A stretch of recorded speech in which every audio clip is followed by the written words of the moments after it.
Olá, descendente de italiano! Como prometido, nós iremos iniciar a maratona análise de documentação.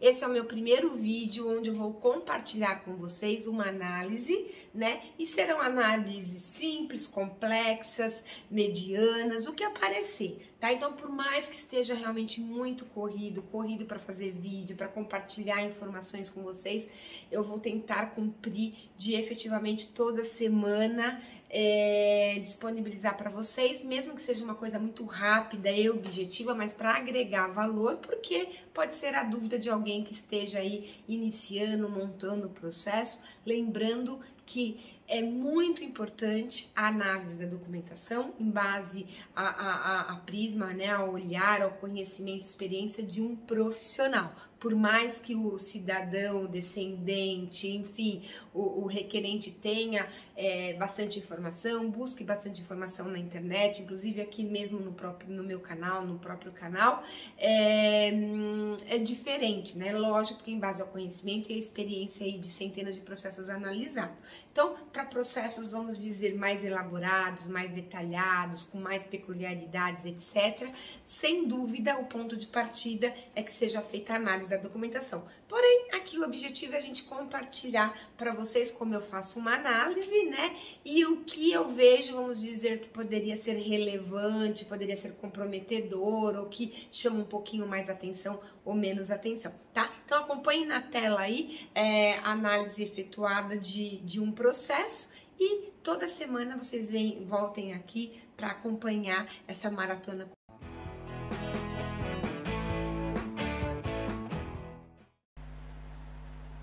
Pessoal, vamos então começar a nossa primeira análise aqui, né?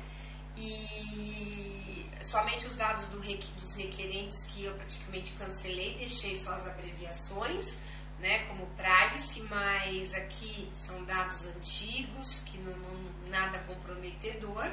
E aqui a gente começa pelo italiano. Então veja bem, o italiano Bragion Armando Giovanni Battista, você veja bem que o nome, né, é um nome, Bragion é o sobrenome, Bradion, Armando Giovanni Battista 3, e ele segue nas demais certidões de casamento dele, inicialmente como Bragion Armando, né? Depois como ele segue em outros momentos que Giovanni vira João, né? E enfim, ele segue tanto como Armando Bragion, como João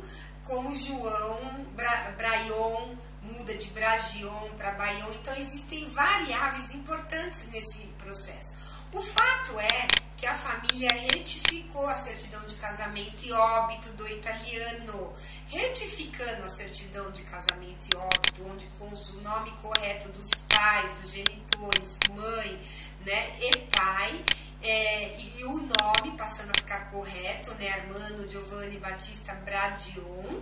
Automaticamente o processo no via judicial a gente consegue seguir com efeito cascata, sem que façamos as demais retificações, essas mencionadas precedentemente, não tendo a necessidade de estendê-la para as demais gerações, tá? Então, quando existe aqui Braion, em algum momento que está escrito aqui, Braion, o nome dele, errado, já na certidão de óbito dele, e foi retificado, e sabemos que Bragion é o mesmo que Bradion, né? Bradion Armando Giovanni Battista, para o juiz já está provado que é a mesma pessoa. Então a gente faz um pedido de efeito cascata. Logicamente, se esse processo fosse ser feito num consulado ou no comune, seria necessário e prudente que as respectivas retificações se estendessem também para as demais gerações. Por quê? Porque o comune, o consulado vai falar, não, o sobrenome é Bradion, e você, estou falando com a pronúncia em português e italiano, né? E aqui consta que, enfim, consta como Braion, que já é o nome do requerente, tá? Então, assim, porém, uma vez feita sobre nossa orientação, a retificação, ela parou só casamento e óbito do italiano, sem ter a necessidade de se estender, uma vez que seria feito no judicial. Na verdade, eu já fiz esse processo em Roma, da família, que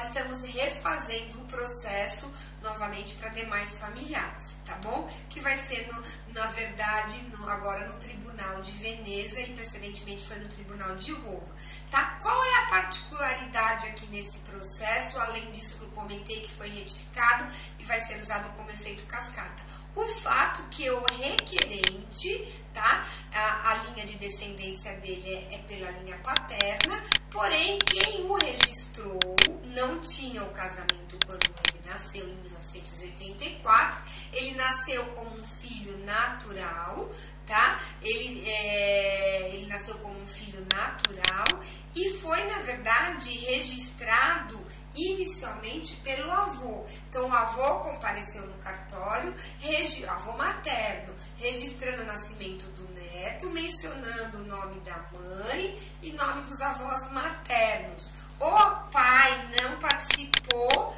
nem no fato presencial e nem foi mencionado, né? E aí, depois da criança nascida, mais pra frente, o pai compareceu ao cartório e fez o registro presencialmente, né? Reconhecendo, aqui ó, reconhecendo o filho como filho legítimo. Inclusive, depois o casal oficializou o casamento e aí teve, inclusive, depois a certidão de casamento. Já a segunda requerente, a irmã, ela já nasceu como uma filha legítima, porque o casal havia já materializado o casamento, os genitores aqui, né?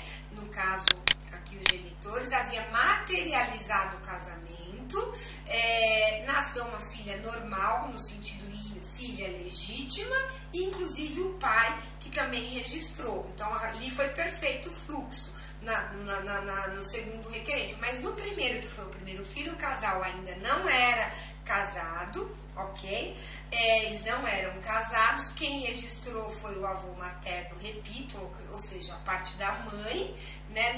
Não tinha nada mencionado com relação à origem e conhecimento do pai, e depois teve um manifesto e um reconhecimento presencial no tabelião, no cartório, reconhecendo como filho legítimo. Então esse processo segue, mas olhando assim de repente, pode criar uma confusão na interpretação, correto?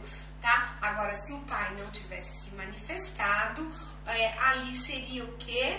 Um impedimento. Por que um impedimento? Porque quem fez o reconhecimento foi a linha materna, o avô, a mãe que seja, da linha materna, e eles não eram casados, então efetivamente não tinha como seguir, seria um impedimento, tá? Porque não tinha absolutamente nenhuma informação, inclusive, do genitor na certidão. Tá, então aqui, essa aqui é um caso de uma análise bem simples, né? Mas existem análises e processos complexos, mas não são tantíssimos assim, né? No dia a dia, a média vem processos que são efetivamente simples, mas esse aqui é um processo, inclusive, já todo retificado. Uma vez todo retificado, ele passa a ser simples, né? Todo retificado no sentido, menciono, repito, casamento e óbito do italiano, que é o suficiente para o judicial.